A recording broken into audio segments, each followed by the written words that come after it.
নমস্কার, the Bong wife চ্যানেলে তোমাদের স্বাগত। আজকের ব্লগটা একটু পুরনো থেকেই শুরু করছি। আজ শিলিগুড়ি থেকে বাড়ি ফেরার পালা। আমার কাজ রয়েছে, যার জন্য ফিরে যেতে হবে।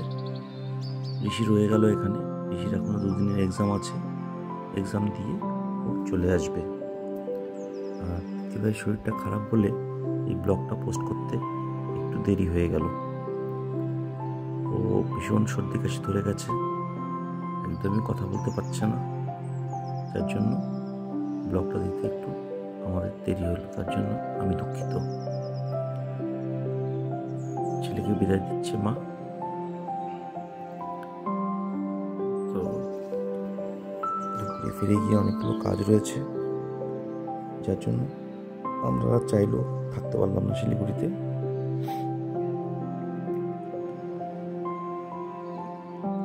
চলো পুরী যাই, দেখি ওদিকে আবার বাড়ির কি অবস্থা হয়ে রয়েছে। মা তো নেই, মা গেছে কুম্ভ মেলাতে, যার জন্য ঋষিকে একাই থাকতে হচ্ছে। চলো ভাবিকে বিদায় দিয়ে আমরা রওনা দিলাম। এসে গেছি দুপুরে। এই যে আমাদের লাগেজপত্র সব ওঠানো হলো। দিদিভাই খিদে পেয়ে গেছে, এই রাস্তা থেকে সিঙ্গারা জিলিপি নিয়েছি। জ্বরের জন্য না কিছু খেতে পারতেছি না, খিদা পাচ্ছে যে দেখো না কি নিয়েছিলাম, ফেলে দিছি। খাইনি তো সিঙ্গারা মিঙ্গারা খাই না।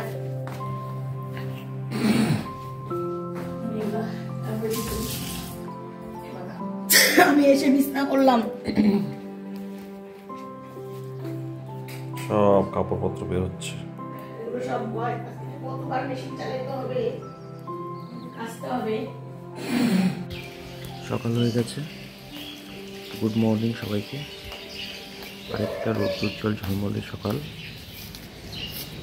আজকে দিনটা শুরু করা যাক। সকাল সকাল বাজার চলে গেলাম। ঘরে একদমই বাজার হাট কিছু ছিল না, যেহেতু বেশ কয়েকদিন ছিলাম না।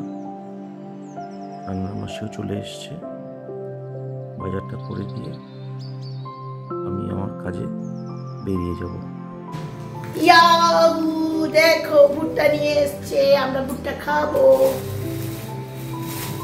মাসি আমাকে একটা ইসে দাও, আমি একটু সবজিটা কেটে দিই।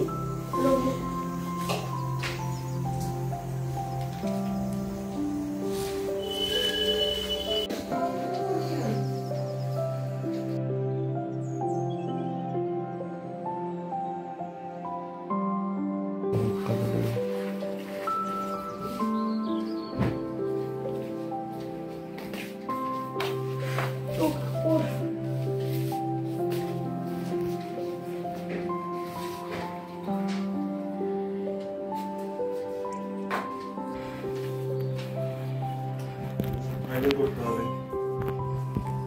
এটা হচ্ছে এগুলো আবার ঠিকঠাক করে সাজিয়ে না রাখলে ডক্টর বাবু খেপে যায়। পার্ট বাই পার্ট ওনার ইসে চাই, রিপোর্টগুলো চাই। কি হলো?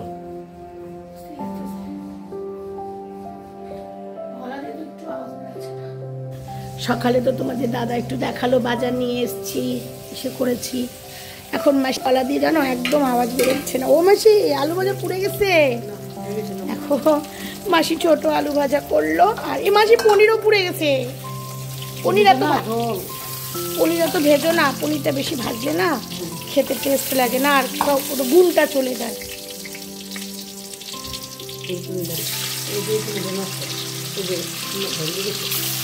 নিয়ম কানুন তো কিছুই করছি না, জানো না তো, ছেলে নেই তো, ওর জন্য কিছুই বানাবো না। মাসি এদিকে করেছে পালং শাকের তরকারি, মুগের ডাল, এই দুটো পদ মাসি রান্না হয়ে গেছে, আর ভাজাও হয়ে গেছে। ভাজাটা কড়াইতেই রেখে দিবে না। অনেকদিন পর এলাম না, সব সংসার পুরো লন্ডভন্ড হয়ে আছে। এখন মাসি সংসার গুছাচ্ছে। তো বর্তমান রান্নাঘরটা মাসিকেই ছেড়ে দিয়েছি, মাসিরই রান্নাঘর এটা এখন। মাসিকে আমি ওইভাবেই বলি, যে মাসি রান্না করতে আসে না কেন আমি তাকে এভাবে আমি তো খুবই অসুস্থ, তোমরাই দেখে নিয়ে করে নিয়ে আমাকে যা পারবে একটু খাওয়াবে। আর ওদিকে দেখি তোমার দাদা কি করছে, দাদা বিছনা তুলছে। যেহেতু প্রিন্স এই ঘরে শয় না, আমি এই বিছনাটা তোলা অ্যাভয়েডই করি, আমার ইচ্ছে না, আমি নিজেই তুলে নিয়েছি। আর দেখো না, তোমাদের আমি আগের ব্লকে দেখিয়েছিলাম, এই দেখো দাদার সিপ্যাপ মেশিন। দাদা প্রচণ্ড নাক ডাকে, তার জন্য দাদাকে এই মেশিনটা লাগিয়ে ঘুমোতে হয়। নাক ডাকার থেকে নাকি হার্ট অ্যাটাক হওয়ার চান্সটা বেশি থাকে জানো। এখনো ওপরে যাইনি, কাপড়গুলো কাঁচা হয়ে গেলে ওপরে যাব, তখন দেখবো। আমাদের এখানে নাকি গতকাল খুব ঝড় হয়ে গেছে, তো এখনো ছাদে যায়নি। আমি একটু একটু করে কাজ করছি। মাসি আমায় একটু গরম জল করে দিবা, বসাবো, আমি একটু গার্গেল করব। সকাল থেকে শরীর খারাপের জন্য মৌ ছাদে আসতে পারিনি। দেখি অবস্থা, দেখো কত কাপড় জমেছিল।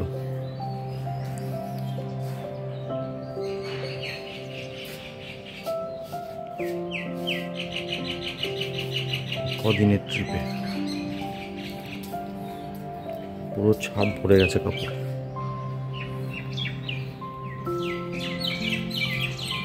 আর দেখো ছাদের অবস্থা, কাল নাকি এখানে একটু ঝড় হয়েছিল, ঝড়ের পর দেখো অবস্থা, গাঁদা ফুলের গাছগুলো সব হেলে পড়ে গেছে। দেখো একই অবস্থা। আমি তো আর সকাল থেকে সময় পাইনি, তাই বিকেলবেলা এলাম দেখতে ছাদে, দেখি কি অবস্থা। ছাদ একেবারে নোংরায় ভর্তি, গাছের ডাল ভেঙে পড়ে রয়েছে, একেবারে লন্ডভন্ড অবস্থা।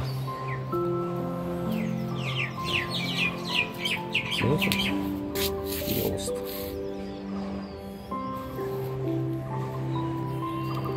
দেখি ওপরে ছাদে আবার কি অবস্থা, উপরে যে আবার কি হলো কে জানে। বাহ, ব্রকলিগুলো বেশ বড় হয়েছে, যাক এবারে মনে হচ্ছে ধরবে ব্রকলি। উপরের ছাদ থেকে আসছে, কি অবস্থা হয়ে আছে।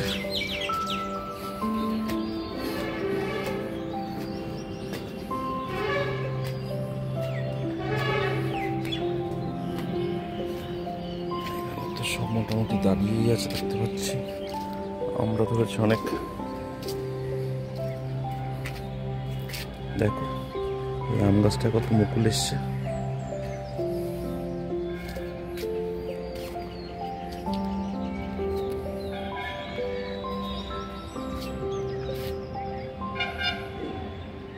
মোসাম্বি ধরেছে দু তিনটে।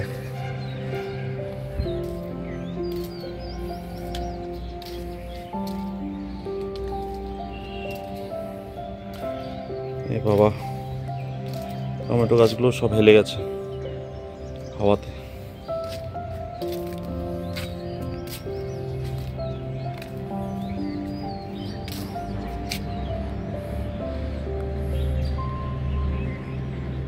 শান্তা রোজ এসে জল দিয়ে গেছে, এটাই বাঁচোয়া। গাছগুলো মরেনি। এখানে দেখো এক জায়গায় 4টা 5টা 6টা সজনা ধরেছে, এদিকেও আছে কিছু। এইবারে বেগুন গাছগুলো বেঁচেছে, মনে হচ্ছে ফল হবে, জানি না, হলি তারপর বোঝা যাবে। ফুল তো এখনো দেখতে পাচ্ছি না।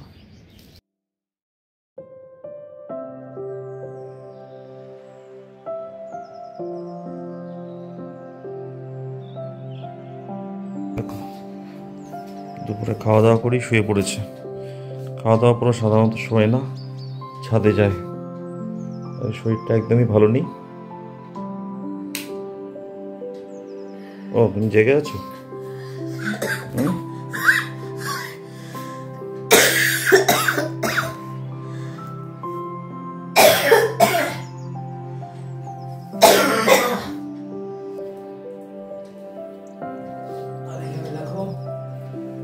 প্রচন্ড পিঠে ব্যথা হচ্ছে।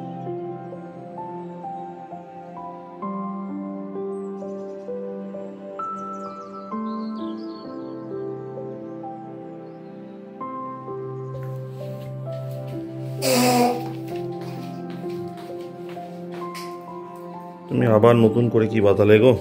জানি না।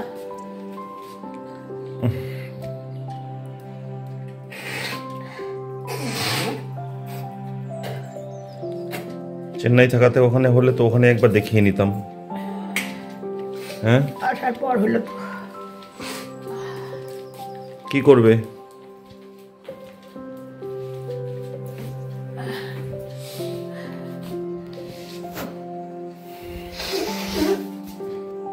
ইনহেলার নেবে?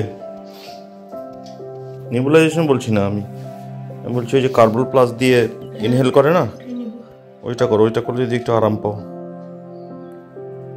কার্বল প্লাস দিয়ে পেপার ইনহেল করতে দিলাম ওকে, দেখিয়ে দিয়ে যদি কোনো রিলিফ পায় তো ভালো, নাহলে খুব কষ্ট পাচ্ছে। যাই হোক, কেমন থাকে পরে জানাবো। আজকের মতো এখানেই শেষ করছি। নমস্কার।